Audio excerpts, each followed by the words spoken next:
मौलाना साहब, उत्तराखंड में यूसीसी को लागू करने की डेट लगभग तय है 9 नवंबर। और उन्होंने उसमें एक अपना शर्त रखी है कि जो भी लिव इन रिलेशनशिप में रह रहे हैं उनको अपना पंजीकरण करवाना अनिवार्य होगा। तो क्या कहेंगे, ये कहीं बढ़ावा तो नहीं दिया जा रहा एक दूसरी कल्चर को? देखिए, उत्तराखंड का यूसीसी कानून वो बन चुका है, विधानसभा से पास हो चुका है और उत्तराखंड के मुख्यमंत्री पुष्कर सिंह धामी बजिद हैं उसको लागू करने पर। मगर एक बहुत बड़ा तबका उसको कबूल करने के लिए तैयार नहीं है। मुसलमानों के साथ और बहुत सारे शेड्यूल कबाइल हैं, ट्राइब्स हैं, एससी एसटी हैं, सिख हैं, ये लोग जो है वो कबूल करने के लिए तैयार नहीं है। क्योंकि ये कानून यूसीसी वो एक तरफा है और उसमें तमाम मज़ाहिब पे ख्याल रखा जाना चाहिए। संविधान ये कहता है कि राय आमा हमवार की जाएगी और राय आमा हमवार करने के बाद इसको लागू किया जाएगा। मगर जो कमेटी यूसीसी की बनाई गई उसने मुसलमानों से, कबाइल, शेड्यूल ट्राइब्स, एससी एसटी, सिखों, जैनियों, बुद्धिस्टों से ये राय आमा नहीं ली गई। इस वजह से वो एक तरफा यूसीसी है और इसको लोग मानने के लिए तैयार नहीं है। और इसमें अगर तमाम मज़ाहिब पे ख्याल रखा जाता तो हो सकता था कि सब लोग इसको कबूल करते और तस्लीम करते।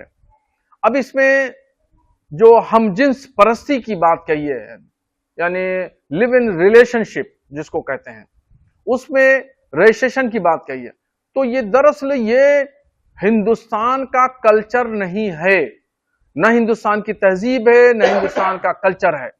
ये यूरोपियन कंट्रीज का कल्चर है जो यहां पर भारत में लागू किया जा रहा है। इसको, हिंदुस्तानी कल्चर को, हमारी हिंदुस्तानी तहजीब, कल्चर, सकाफत, तहजीब को नुकसान पहुंचाने के लिए, यूरोपीय कल्चर को लागू करने के लिए यह सब प्लानिंग हो रही है।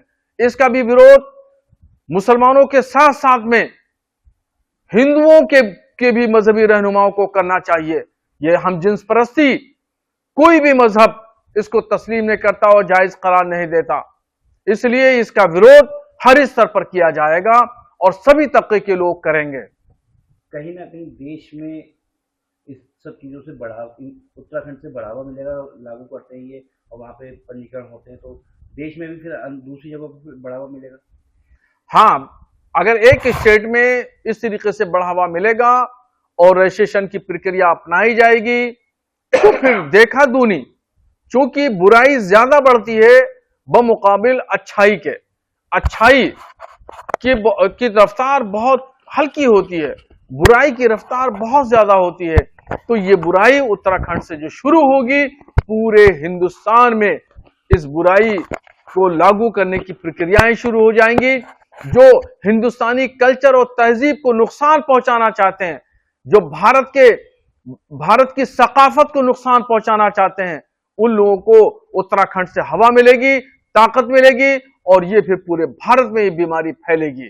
तो इसलिए मेरा मुतालबा है गवर्नमेंट से और खास तौर पर प्रधानमंत्री नरेंद्र मोदी जी से कि हम जिन्स परस्ती को और यूसीसी की एक तरफा फार्मूले को खत्म किया जाए। मतलब एक सवाल ये है कि भारत सरकार ने वक्फ बोर्ड संशोधन बिल की बात की है, क्या कहेंगे? वक्फ बोर्ड की बात कर रहे हैं, लेकिन कहीं भी अभी तक जो बाबरी मस्जिद शहीद हुई थी उसके बाद उसके एवज में एक जमीन मिली है, बाबरी दोबारा जो मस्जिद बननी है उसका जिक्र कहीं नहीं कर रहा है, ना सरकार कर रही है और ना ही जो जिम्मेदार है वक्फ बोर्ड के वो कर रहे हैं। तो क्या कहेंगे? वक्फ संशोधन बिल पार्लियामेंट में पेश हो चुका है और उस पर जेपीसी की कमेटी बन चुकी है, सब लोग अपनी राय पेश कर रहे हैं। मगर इस पूरे प्रकरण में कहीं भी दूर दूर तक बाबरी मस्जिद के इवज में जो सुप्रीम कोर्ट ने बाबरी मस्जिद पर फैसला दिया था और फैसला देने के बाद 22 जनवरी 2022 को वहां राम मंदिर तामीर हो गया। 2023 को राम मंदिर तामीर हो गया, मगर बाबरी मस्जिद के इवज में जो दी गई 7 एकड़ जमीन पर अभी तक कुछ भी तामीर नहीं हो सका है। और यह जिम्मेदारी गवर्नमेंट ने सुन्नी सेंट्रल वक्फ बोर्ड लखनऊ को दी थी और लखनऊ ने उस पर एक कमेटी बनाई और कमेटी बनाने के बाद ऐलान किया कि यहां पर मोहम्मद बिन अब्दुल्ला नाम से मस्जिद तामीर की जाएगी। उसका नक्शा भी सोशल मीडिया पे जारी किया गया, मगर 2023 से लेकर के अब तक इतना लंबा अरसा गुजर जाने के बाद भी मस्जिद की तामीर किया कहीं न कहीं भी कोई चर्चा नहीं है, कहीं जिक्र नहीं है, और न ही वक्फ संशोधन बिल का समर्थन करने वालों ने इसको उजागर किया और न ही विरोध करने वाले लोग भी इस पर कोई चर्चा कर रहे हैं और न ही गवर्नमेंट ध्यान दे रही है। जब राम मंदिर बन चुका तो उसी के साथ साथ में मस्जिद भी बनना चाहिए और मस्जिद की तामीर भी साथ साथ में होना चाहिए, और वो भी आलीशान अंदाज में होना चाहिए।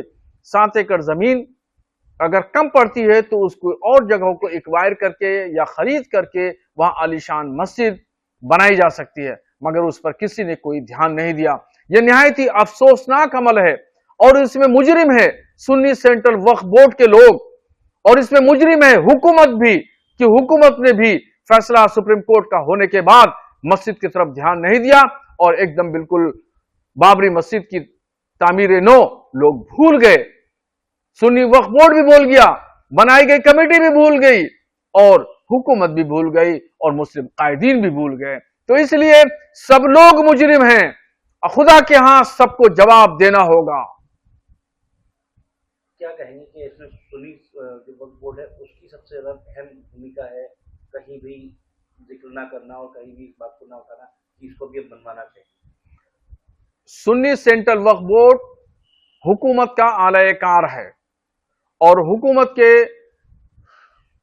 और फिरका परस्त ताकतों के इशारे पर सुन्नी सेंट्रल वक्फ बोर्ड के चेयरमैन, उसके मेंबरान और संबंधित अधिकारीगण काम कर रहे हैं और जानबूझ करके मस्जिद की तामीर को रोका गया है।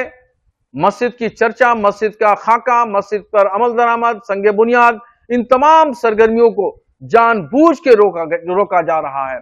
इसमें सुन्नी सेंट्रल वक्फ बोर्ड से मुतालिक जितने भी अफराद हैं सब लोग मुलविस हैं और सब लोग जो है वो गुनहगार हैं और सब लोग मुजरिम हैं। अगर आप ये वीडियो YouTube पर देख रहे हैं तो हमारे चैनल को सब्सक्राइब करें और बेल आइकन को दबाना ना भूलें। अगर आप Facebook पर ये वीडियो देख रहे हैं तो हमारे पेज को लाइक करें।